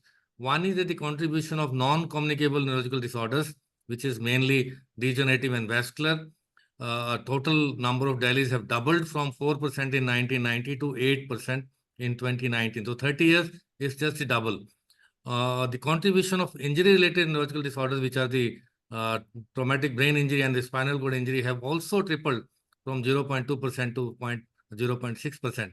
On the other hand, contribution of infection-related neurological disorders, which are meningitis and encephalitis, have decreased from 4% to 1%. That shows our lifestyle changes and better sanitation and better health conditions in the environment. In 2019, the largest contributor to the total neurological disorders dialysis in India was stroke, the headache disorders, epilepsy, cerebral palsy, and encephalitis. So coming to stroke, as Professor Jairaj has already mentioned, the prevalence of stroke has really doubled in India also. Many countries have seen the decrease in mortality and prevalence, but many lower and middle income countries, including India, has shown that the prevalence and the mortality of stroke actually is rising because of the changing lifestyle and rising economic powers. Next slide, please. So this is the state-wise neurological burden published last year only, and you can see the heterogeneity, where some states have very high incidence of the injury-related neurological disorders. These are young people with motorbikes, and some of the other states have much higher incidence of vascular and degenerative neurological disorders. And of course, there are some states where the communicable neurological disorders, including the infections of nervous system, like tuberculosis or neurocystic cirrhosis and Japanese encephalitis, they are all still prevalent in some of the parts in India, particularly in central and eastern India. Next slide, please. So we have been writing about this, the rising neurological disease burden, in almost all the national dailies and across the literature, to highlight and sensitize for an advocacy point of view that we need to work on this, and that is one of the main NCD having a high disease burden in the country. Next slide, please. And that is why we always have been telling that it's a life course impact on the brain health. Early life, you can have the neurodevelopmental disorders, including the cerebral palsy, and then you have the midlife, where we have the vascular problems because we have a very high incidence of diabetes and hypertension, and most of these are undetected. Of course, in the later years, we have the degenerative cognitive impairments, Parkinson's disease, and of course, the vascular causes like strokes. In addition to this, in all the age groups, we can have the infections and strokes because of the environmental and other conditions. And of course, we have been focusing on brain health, which needs a life course perspective, not only age-specific issues and age-specific addresses. Next slide. So why the brain health is important in context of our population? And of course, as I mentioned, the good brain health is vital to reducing large and growing healthcare burden associated with neurological disorders. So obviously, the brain health, brain economy, brain capital is all coming together to show that if you invest in brain health, your dividends are going to be very high. And of course, as the definition of brain health, there has been a couple of definitions, which one I'm talking about here is the brain health goes beyond the absence of disease or treatment of disorder or rehabilitation, and encompasses preventive measures to decrease the incidence of neurological disorders, enabling individuals to function and cope with the life situation. So that's a well-accepted definition now of brain health across globe, and we're also going for this brain health definition in this country. Next slide. So these are the life tenets of brain health, which we have been advocating. I will not go into details. And of course, in a country with a huge population of 1.5 billion, there is a prevention paradox, which is very famously given by Geoffrey Ross, which says a large number of people at the modest risk, that means a huge population with a small to modest risk, may give rise to more cases of disease than a small number of people at a bigger risk. So obviously, there's a huge impact for preventive brain health and preventive neurology. And all these things which can be preventive. Recently, we had a dementia task force, Lancet Commission also, which says that 40 to 50% of the dementia can be prevented by engaging communities and population at the population level, whether it is nutrition or physical exercise or social connectivity, or it is the cognitive fitness, and of course, the management of your lifestyle factors like smoking, alcohol, diabetes, hypertension, and of course, management of stress. Next slide, please. So this is the economic, the impact of the neurological disorders. You can see globally, $2.1 trillion annually. This is the Institute for Human, the Seattle Institute, which has given us the preliminary estimate of the economic impact at a societal level. So you can see 2.1 trillion. And if you see the GDP of India, which is 3.2 million, it seems like two-thirds of the GNP of India is in being impacted for the world's population, which is a country of 1/6 or 1/7 of world's population. So what I'm trying to show is that there is a huge economic impact of brain health, and that is preventable aspect, and we can always prevent that and convert the brain negative economy to the brain positive economy. Next slide. So there have been global efforts towards the brain health. It's not only in India. There have been many countries, and particularly in Europe, there are brain health action plans, and building on from that, after WHO adoption of IGAP, the various countries have also come up, including India. The next slide. And that is, I'm not going to detail. We have another lecture from WHO team, which will address this. And of course, we have taken this WHO IGAP in a bigger way at the country level. The next slide, please. So I'm just leaving this for this. And we have been part of the global synergistic actions for the brain health. And it has been a very good collaboration amongst the countries, led by none other than from Nigeria and Cameroon, which has come up with a declaration on UN Day and on the brain health, which is again emphasizing on the preventive neurology and where we can invest in preventing neurological disorders. And that is again a component, a very strong component of NCD, and it is being now a major cause of mortality and morbidity, much at a higher scale than cancers or other NCD conditions. Next slide.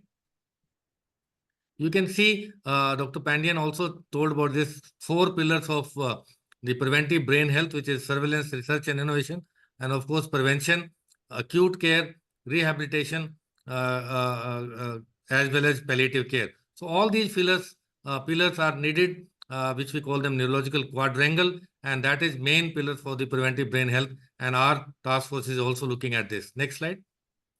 I'm just coming to the major. Next slide, please. Next slide. So what we need to do it, either it is there are 2 types of plans, either standalone or the integrated. Of course, the integrated plans have a little more of priority, and of course, which include brain health as into the existing plans, such as mental health, aging, disability, or other non-communicable diseases. Next slide. So in India, we have various national programs. Of course, different programs have different diseases. For example, epilepsy is in the National Mental Health Program.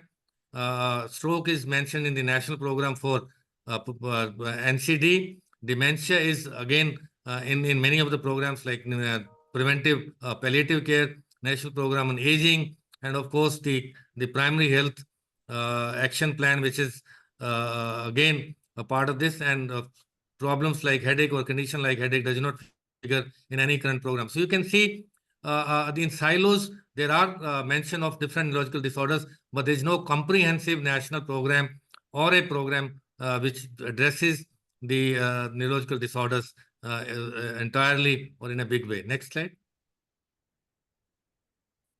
And one of the key factors and in our task force is also the strengthening the district hospitals. This is a key between the key component of the healthcare system, where it connects from the primary healthcare to the tertiary level healthcare. That means the most advanced healthcare. The district hospitals have been the backbone of our health system, and of course we need to strengthen them, and that is one of the major objective of our task force. Next slide. And of course, how we started this after the WHO General Assembly resolution in 2022. So these are all stakeholders which came together from the National Institute of Transforming India, that is NITI Aayog, the National Health System Research, the Indian Council of Medical Research, WHO country office, and of course state like Karnataka. They have all come together, and in April 24, the Government of India came up with the National Task Force with stakeholders from the national institutes, the neurologists, the private players, the government players, and very different ministries of Government of India, like the Ministry of Health, Ministry of Social Justice and Empowerment, the Ministry of Department of Science and Technology, the Department of Biotechnology, and of course, Indian Council of Medical Research. Next slide. And these are the pragmatic approach we have come up with, the enhancing of neurological health in India. Of course, there is a rising burden and we need to have a effective strategy, having all the 4 pillars: surveillance, prevention, acute care, and rehabilitation. And of course, this is the, again, as I mentioned, the members and the task force has come into the action in the month of April 2024. And we have had now many meetings, and many stakeholders from different parts of the world have given us inputs, and we are collating those inputs to make a formidable report for the Government of India so that it can be implemented at a national level. Next slide.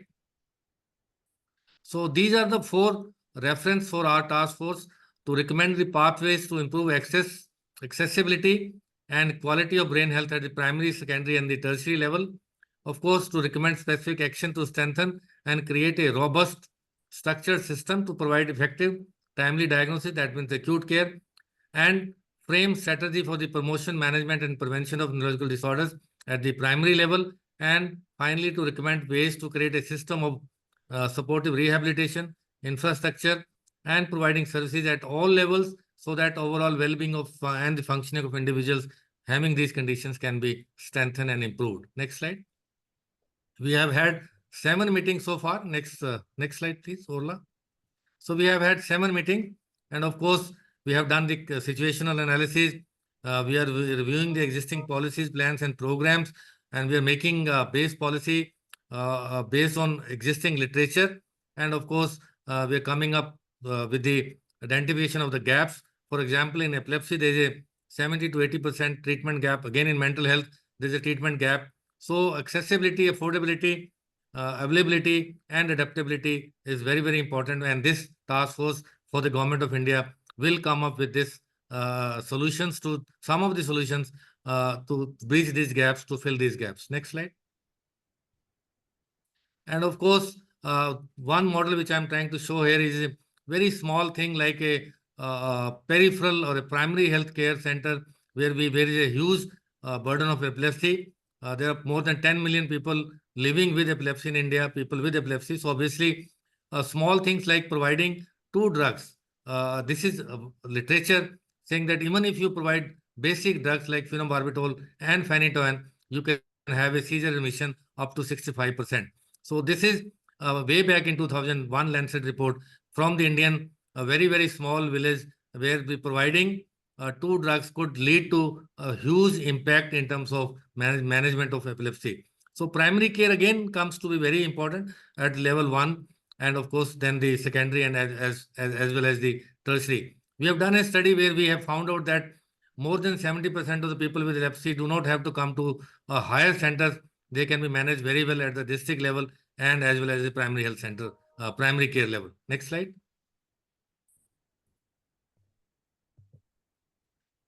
So this is again a model for epilepsy, a proposed model which we are trying to recommend to the government, that we need to make better literacy about the epilepsy to reduce the stigma. Of course, we need to strengthen the primary care providers.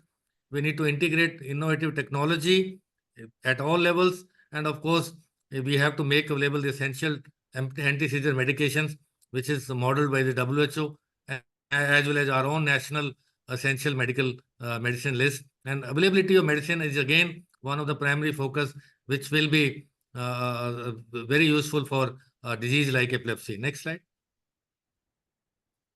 And of course, again, intersectoral coordination and integrated approach is required for the brain health, whether it is stroke, epilepsy, dementia, or headache, and it has to be the part of the NCD, and including the mental health and intersectoral approach is something which we need to work on. And the center of this is our own national health mission, which is because health is a state subject, and national health mission is coordinated by the federal government, which provides funding to the state governments to implement the national programs, and brain health has to be there at the national level, and that's the major objective of our task force. Next slide.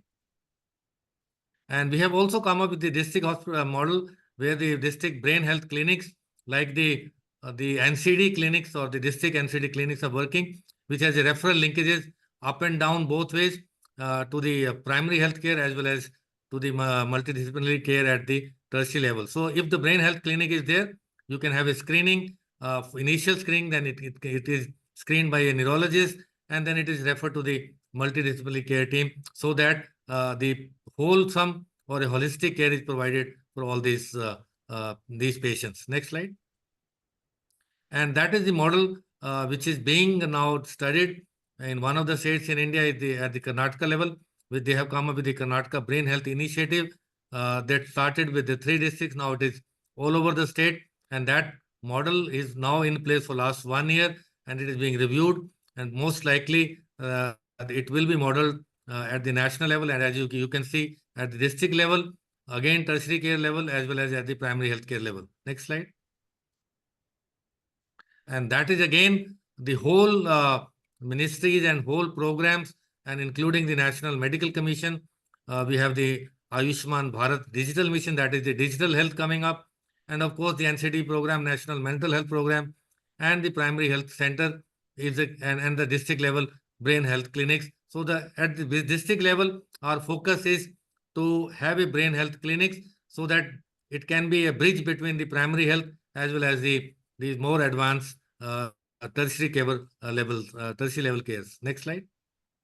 I think that is the proposed model, and our task force mission is in next 5 years, we should be able to reduce at least 1/4 of the stroke cases, again 1/4 of the dementia, 1/4 of depression, and 1/4 of the epilepsy burden in the country. So the national task force is doing it in a big way, and it is coming up with a report with a national brain health summit in April, where most of the stakeholders will be invited from the global level as well as the national level, and the reports will be released. Thank you very much for your attention. Thank you so much. And again, I've had texts as well coming in to ask if your slides could be shared. We will, and rounds of applause coming up on the screen there. You've shared with us, Rajinder, so many slides with excellent graphs and models of the overlap and the integration of neurological conditions, of mental health as well, of healthy living, and NCDs. And in order to address, the stark data, which we've heard actually data is so important, we've heard that from a number of speakers, a lot of work has to be done in collecting the data and implementation. Having heard from so many parts of the world today, I would like to turn over to our WHO Brain Health Unit representatives, who have been reflecting on everything that has been said today. It would seem nonsensical to not include or to avoid or omit neurology in any NCD package when we see the huge amount of overlap, the huge amount of synergy already underway at national level in so many parts of the world, and a lot of overlap as well in synergy with the IGAP. However, in terms of implementation, and we hear from those with lived experience,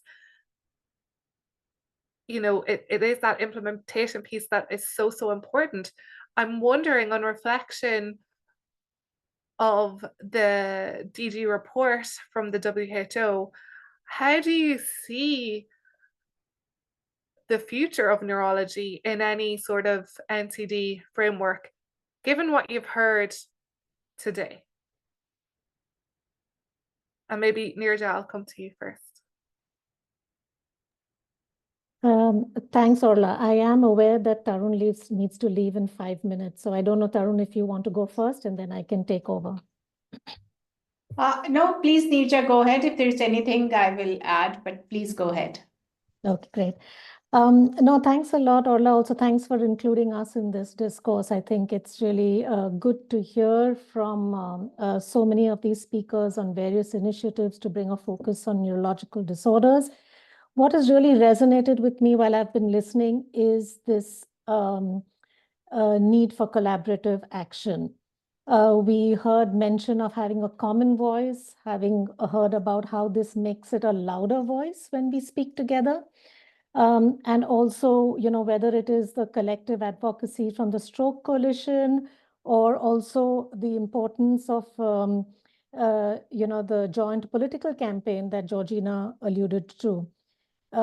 We also heard about how people with lived experience is such an important part of all these efforts. We cannot do this without involving them in every aspect of our advocacy work. Having said that, I would like to highlight what my colleague Renato said from PAHO about the need for an integrated approach to neurological disorders. Yes, we spoke about epilepsy, we spoke about stroke, but I think even what IGAP encourages is having this integrated approach. And Professor Dhameja also gave an example of how India's task force for neurological disorders is attempting to do this and to break the silos that we have even between ourselves, in a sense. Speaking to that, I won't go into how important neurological disorders are. I think we are all very well aware of them, aware of the high risk, high burden, as well as the amount of disability and premature death that can be caused by neurological disorders.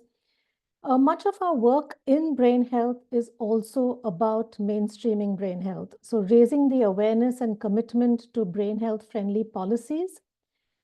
In WHO, as you know, we define brain health as a state of functioning across cognitive, sensory, socio-emotional, behavioral, and motor domains.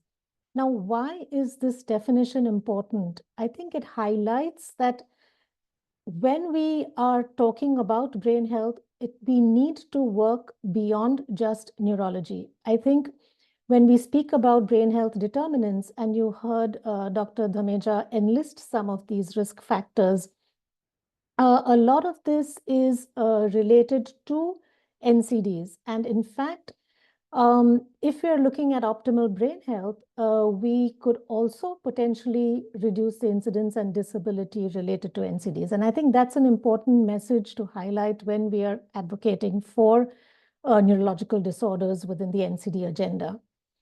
We have common goals, and therefore we need to pool in our resources. Collaboration is also, as you know, extremely important and reflected in IGAP. In fact, in our guiding principles for IGAP, we speak about intersectoral action as well as a multidisciplinary approach. And I think all IGAP actions emphasize that this is really important. We need to utilize these linkages between brain health and neurology with other health areas, so we that have shared policies, shared strategies, as well as shared practices. Civil society organizations and people living with neurological disorders are extremely important in these advocacy efforts, and need to advocate with countries and inform countries on how brain health and neurology are connected to NCDs as a whole. We also need to engage stakeholders in mental health, also to chart a clear path for promoting brain health because of the obvious linkages. So this is where we heard Joanna speak from the NCD Alliance, and this is where groups like the NCD Alliance, like the United for Global Mental Health, can play a huge role, and if we work together with them, since they already have really very well developed advocacy strategies. So when we talk about country level policies and action plans, I think what we're saying is that these policies and action plans, and IGAP also emphasizes that, for neurological disorders, in fact, can be integrated within those for other health conditions, such as NCDs and mental health.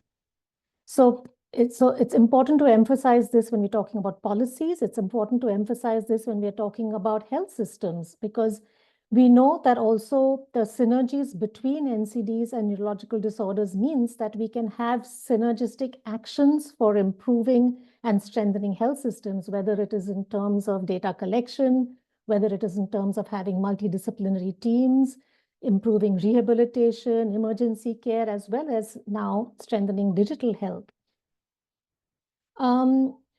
What we've seen is that there's a growing interest in brain health, and that's something that's encouraging for us. There's a recognition of the large burden of neurological disorders. And in fact, in WHO, we're working towards now, later on in this year, publishing the Global Status Report on Neurology, which will have the baseline data from countries. It will tell us how countries are doing in terms of IGAP targets, what are the gaps, and where we need to prioritize actions urgently. All this will present to us a good opportunity. The high-level meeting also is an opportunity for us when speaking to member states.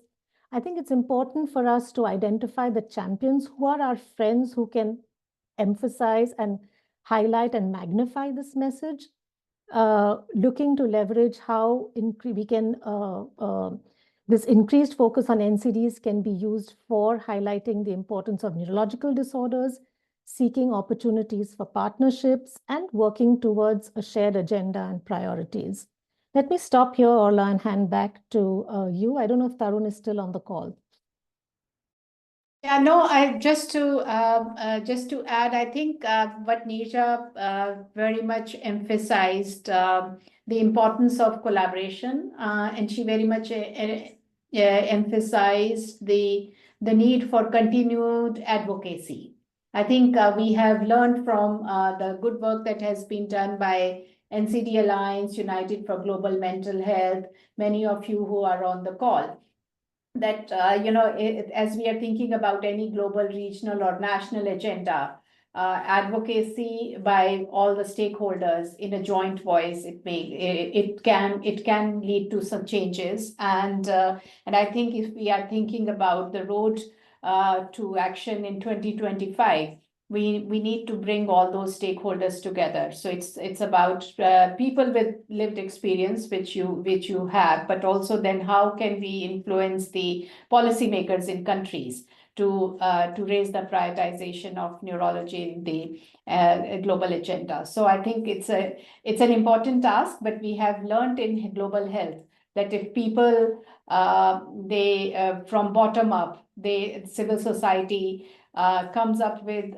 concerted action, comes up with a rationale for that concerted action, change can happen. So I throw back the ball in your court that I think you have, and you have a good chance to succeed if you are able to move this advocacy agenda forward.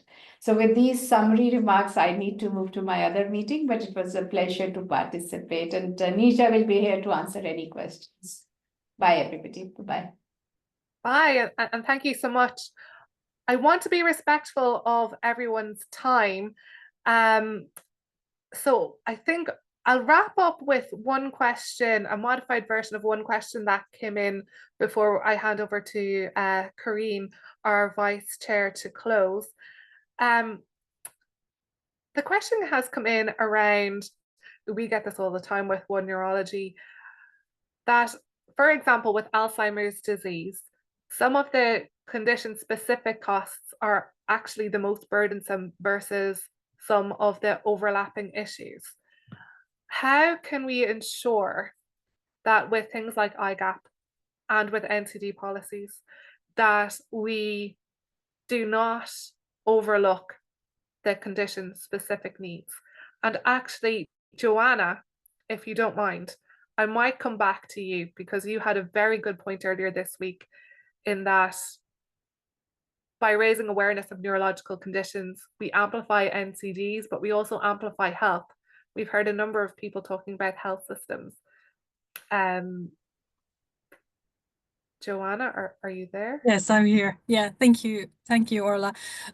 Yeah, and I think we get this all the time as well as NCD Alliance, so it's a very common question and it's a really good one. And I think the one thing I would really like to say is that it's not an either or question. It's not like when you talk about neurological conditions or you talk about NCDs within your advocacy that you wouldn't be still advocating strongly for the specific disease area that you're very interested in. So it's really about thinking about those opportunities. When does it make sense to kind of join the common momentum around those topics, and when does it make sense to go very specific? I think from what we hear from member states and what we hear from organizations like WHO is that it's also very important that there are those common themes, because otherwise it's way too splintered. You have hundreds of conditions wanting all something slightly different, but they're kind of talking about the same thing. So I think having both of those attitudes of really thinking about where do we kind of work together and where does it need something very specific from neurology, from a specific disease area. And of course, like you were saying, there is an issue of health not being really even represented in the next SDGs. There is a question of whether NCDs are going to be represented. So just thinking also of the big picture and not forgetting that, because if we don't have those on the agenda, if we don't get financing for those aspects, the specific disease areas will fall through. Thank you very much. That's absolutely correct. Prioritizing health is actually number one for many on their agenda. Dr. Corrine Katzman, I know you have your background in pediatric neurology. Any final thoughts on today's discussions and aims or hopes for the future in wrapping up? And as a reminder again, Dr. Corrine Katzman is the Vice Chair of the OneNeurology Partnership.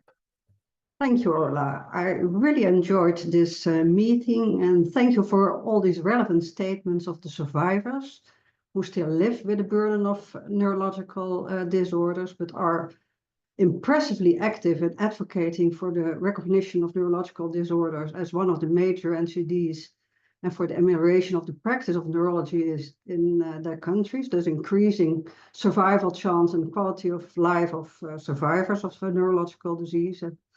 I was also very impressed by the overview of the different civil society organizations, which of course, well, the figures that are listed, I knew, I think, but well, listed here, they are almost overwhelming. And being a pediatric neurologist myself, I was very happy to see that the numbers, the figures from pediatric neurology were included in the presentation of Professor Agenda Damia. So, they were covered and are an impressive part of the burden, and of course not by accident in the IGAP. Consequently, the term neurology across the lifetime is used. The speakers all plead for concerted action to put neurological conditions on the forefront of the agenda of political organizations, and they put all their energy in reaching out to governmental and supra-governmental organizations to firmly put neurology on the NCD agenda. And the advocacy toolkit, which were presented, will be absolutely of great help for at least the purpose in the national sphere. And my thanks really goes to all the presenters who took the trouble to outline this for us so clearly. And I have the impression that we have a consensus of what we think we need and need to accomplish. So I made one slide in which I tried to well, let me see. Can you see us? In which I tried to compress all this information. I think Donna Walsh really emphasized that one of the great concerns is that the neurological disorders are not addressed in the draft of the WHO Director General's report to the UN Secretary General for the next level UN meeting. So I think one of the purposes would be to get it on the agenda again, and I think all societies we here have shared challenges and shared experiences in the struggle to make neurology a priority, not only at WHO level or no, of UN level, but at local, national, and international level. The 2025 UN high-level meeting on NCDs is a unique moment for securing strong political commitments for concerted action on behalf of neurological disorders.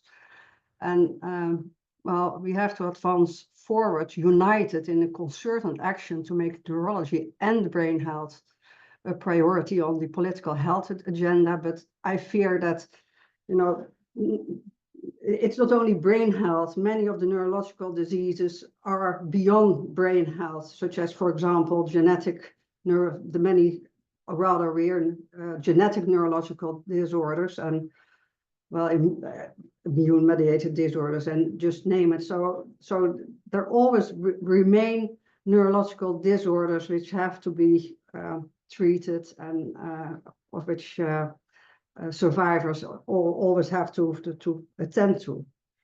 So I think the statement that there is a demand from the neurological communities to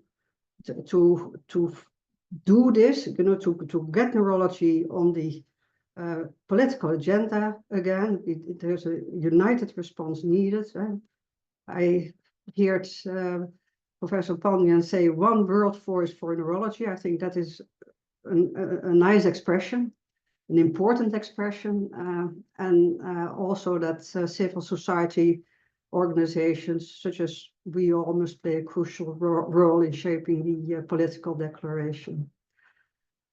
So we have a lot of work to do to confirm that brain health and neurological conditions need to be firmly and effectively integrated into the NCD response and in the DG report to the UN Secretary General for the UN high-level meeting, to ensure that in the future neurology is taking neurology and the effects it has on patients itself and on the population in general is firmly stated.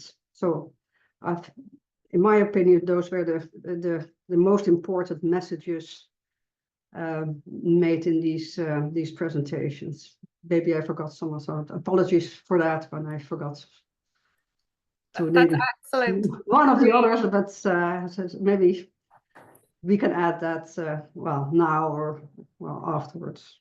Yes, I think we have to make an agenda what we have to do in the next steps up to the New York meeting.